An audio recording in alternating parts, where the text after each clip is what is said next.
Él es politólogo, analista internacional. Buenas tardes, Carlos, ¿cómo estás? No, divino, a tus órdenes. Caramba, gracias por atendernos como siempre. Bueno, quería comentar contigo esta situación de Siria, cómo impacta esto en el complejo cuadro internacional, en esta pugna por el control geopolítico entre Rusia, Estados Unidos, entre, bueno, el eje donde está Rusia, Irán, estaba Siria, ya no está Siria, en fin, y el resto pues de este contexto en el cual pues Estados Unidos, la Unión Europea, forma parte del otro polo, ¿no? Sí, evidentemente la situación en Siria es muy grave, no solamente por lo que ha pasado en las últimas semanas, sino también por lo que pueda pasar, en el sentido en que es un modelo de política muy complejo, porque ahí se someten a consideración temas de carácter étnico, temas de carácter religioso, temas de carácter geopolítico, por supuesto, y también temas económicos. Y también podemos agregar inclusive temas de humanos en relación al tema migratorio. Todo eso, a mi modo de ver, se convierte en una situación peligrosa, explosiva, porque hay un debate sobre qué hacer ahora, porque no es tanto qué pasó y qué pasó con los 52 años de reinado de la familia Assad, qué pasó con los 23 años del primogénito mandando, y qué pasó en las últimas 11 años que hubo una guerra civil, y qué pasó en los últimos 2 años que hubo una especie de guerra de posiciones con esta situación que estamos viviendo ahora. Bueno, aquí hay 4 problemas, a mi modo de ver, importantes que no son fáciles de resolver. Primero, esta coalición es muy heterogénea. Es una coalición donde hay desde radicales islámicos hasta cristianos, pasando por republicanos. Número 1. Número 2, es una situación donde hay intereses geopolíticos muy grandes.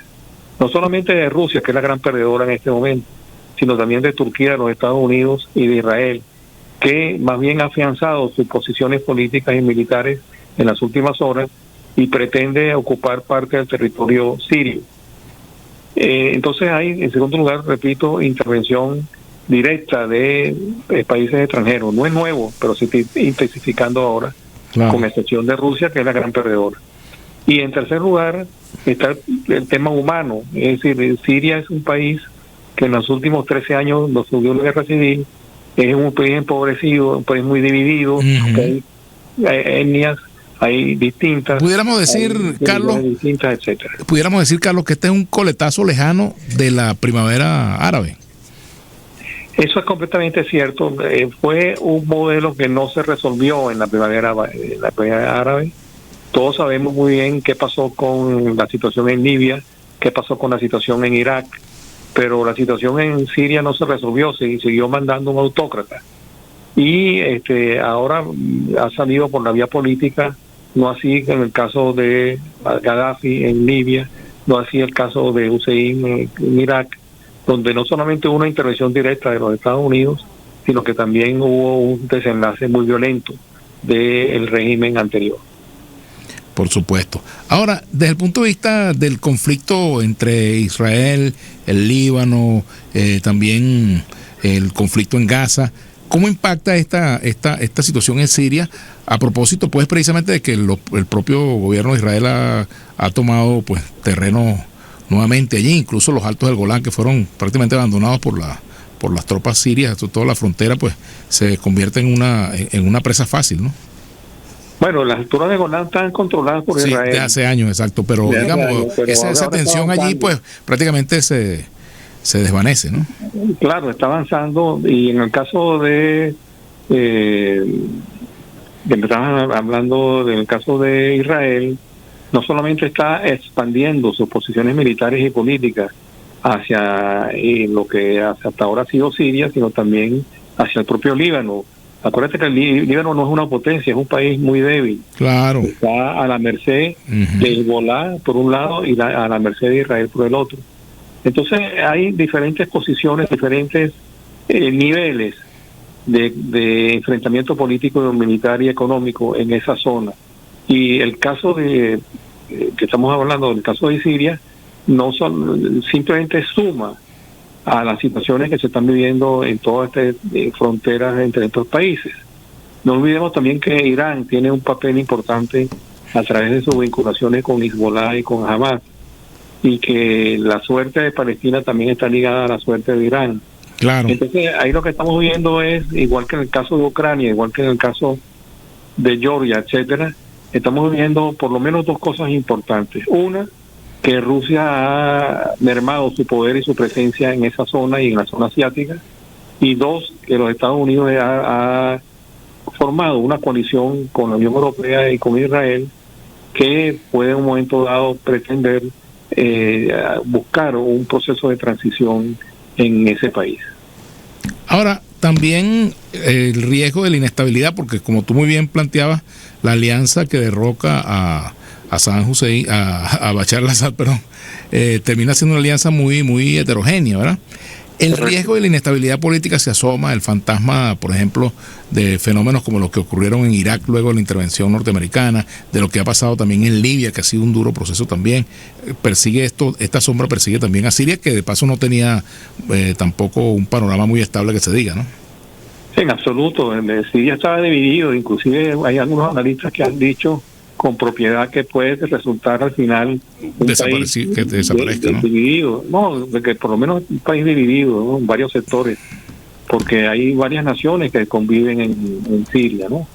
Ahora, en cuanto al tema de la inestabilidad, bueno, eso es un problema teórico bien interesante, porque uno puede cometer el error de decir que en los tiempos de los grandes hombres autoritarios había más estabilidad, y que la ruptura que hubo en Libia, la ruptura que hubo en Irak, la ruptura que hubo en Egipto, la ruptura que hubo en Túnez y la ruptura que ahora vemos en Siria puede llevar a un momento de caos, un momento de divisiones, etcétera, que sea muy difícil la transición. Pero yo prefiero la apuesta por la transición que seguir apoyando a estos regímenes, sobre todo el de Siria, que fue apoyado hasta el final por Irán y por Rusia, que son grandes perdedores en esta situación. Rusia, por ejemplo, una cosa que muy poca gente sabe, ese es un país que por primera vez fuera de su circuito implantó armamento y soldados en Siria. Tenía una base militar, una base naval, y la abandonaron. Es decir, eso me recuerda a mí el caso de Afganistán. No con respecto a los Estados Unidos, que también se la tragó la situación en Afganistán, sino cuando cuando hubo la invasión por parte de los rusos a Afganistán. En ese momento se llamaban soviéticos, debemos recordar. Entonces es un problema teórico bien interesante, porque uno puede decir, bueno, no, es que la estabilidad, antes había estabilidad porque estaban estos grandes partidos únicos, estos autoritarismos, y entonces ahora resulta que no, que hay mayor inestabilidad porque es como una especie de bomba política que explotó. Y yo insisto mucho en que es mejor la transición, aunque sea costosa.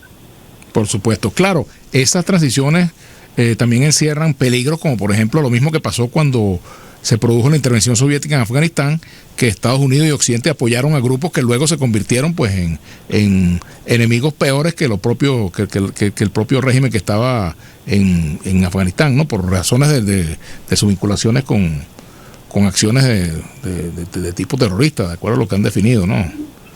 Bueno, hay grupos en la coalición que derrocó a Assad que han sido calificados por la Unión Europea y por los Estados Unidos como grupos terroristas. Y entonces ahora, ¿cómo van a hacer? ¿Qué van a hacer? ¿Qué van a plantear? ¿Quién se va a imponer?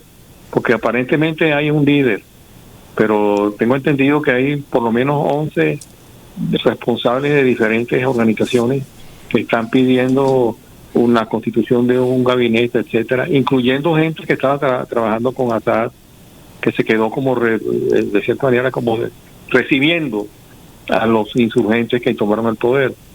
Y eso vamos a verlo en los próximos días, una situación bastante complicada en relación a la materia de cómo formar un gobierno en esas circunstancias, porque repito, Siria no viene de un paraíso, viene de 13 años de guerra civil. Hay un actor que no hemos mencionado, que es Turquía. Sí. Turquía. Me gustaría comentar un poco la influencia de Turquía en estos acontecimientos y cuál va a ser, digamos, el rol que va a jugar este país también en el nuevo cuadro que se genera post gobierno de Assad, exactamente. Post Assad. por Assad. Así es. Bueno, mira, recordemos que Turquía tiene un viejo problema con los kurdos, que es una nación que ha sido sometida por los turcos. Y en Siria hay un lado de Siria, una parte de Siria en la parte norte-oeste, de una comunidad drusa que están ligados en el noroeste con el Líbano, los drusos. Están los kurdos con K. Kurdos con K. Para no haya equivocaciones. No vaya a confundir con los kurdos con K. Así es. Y entonces, ¿qué va a hacer Turquía? Va a pulsar la unidad de los turcos, perdón, de los kurdos que están en Turquía con los kurdos que están en Siria. Va a permitir la cristalización de una nación kurda, porque el movimiento kurdo está buscando hace muchos años su liberación y la constitución de un Estado. De un Estado, kurdo. Así es. ¿Qué habría entonces que definir el tema del territorio, no? Pero por supuesto, lo primero que hay que definir es si Siria va a ser un país, va a seguir siendo un país unido o no. Mi impresión, como dije de algunos analistas que he leído, es que uno de los grandes problemas está en evitar que haya una desmembración de Siria a partir de esta situación que se está viviendo. Y bueno, por supuesto ahí también el papel de Israel, ¿no? Que ha estado también tomando acciones allí, ¿no? Y bueno también por eso, por supuesto, está como caimán en boca de caño, como decimos aquí.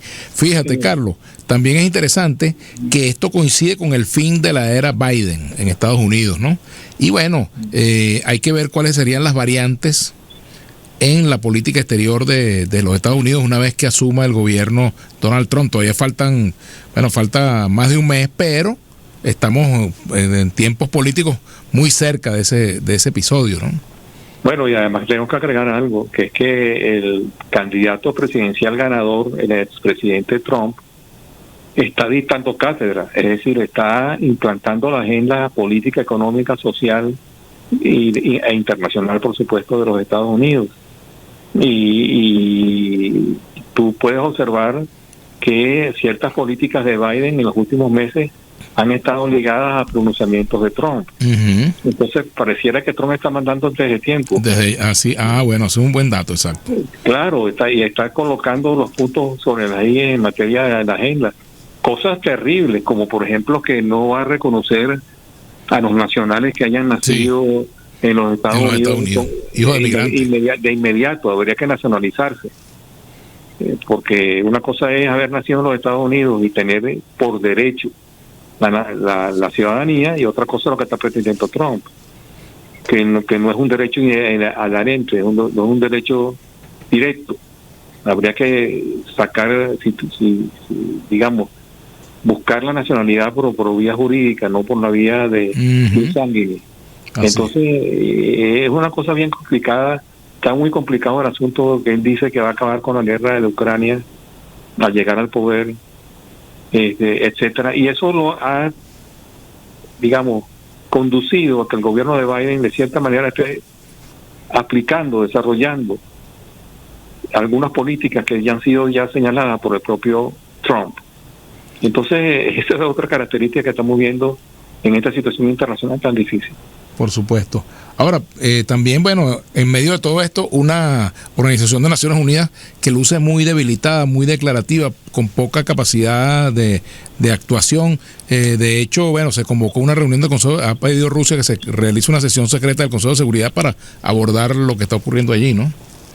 Sí, cuando yo digo que Rusia ha perdido su importancia, me refiero a su importancia en el Medio Oriente. Claro, por supuesto. No, te entendí perfectamente. Claro, no quisiera que se entendiera que es un tema general de Rusia como superpotencia que ha disminuido su poder. Es decir, tiene el poder atómico, claro. Tiene su presencia en Asia, tiene su presencia en este conflicto de Ucrania, tiene ramificaciones políticas en algunos países de Occidente, etcétera. Pero yo me estaba refiriendo específicamente al tema del Medio Oriente. Quizás porque se sobrepasó en sus potencialidades, ¿no? Como lo ha pasado en los Estados Unidos, y en muchas ocasiones se ha metido en conflictos que no le interesan o que no deben asumirse, y ha salido con con la cara para atrás, ¿no? Como es el caso de Vietnam o con el caso reciente de Afganistán. Pero en términos generales, lo que podemos decir es que es un dolor de cabeza para todos, porque Estados Unidos también, que había apoyado a esta coalición triunfadora, también se deben preguntar los americanos, bueno, ¿qué pasó? Que en tan pocas semanas hubo el rompimiento del status quo que se había llegado en los últimos 2 años. Es decir, ¿qué pasó para que haya esta ola de insurgentes que fue tomando posiciones cada día más rápido y llegar a Damasco y hacer lo que mucha gente no esperaba, que era el derrocamiento de Assad? Por supuesto. Que sobrevivió a la primavera árabe. Así es. Bueno, caramba, te agradezco mucho, Carlos. Muy bien, a la orden. Un gran abrazo, gracias por atendernos, como siempre. Buenas tardes. Bien. Bueno, son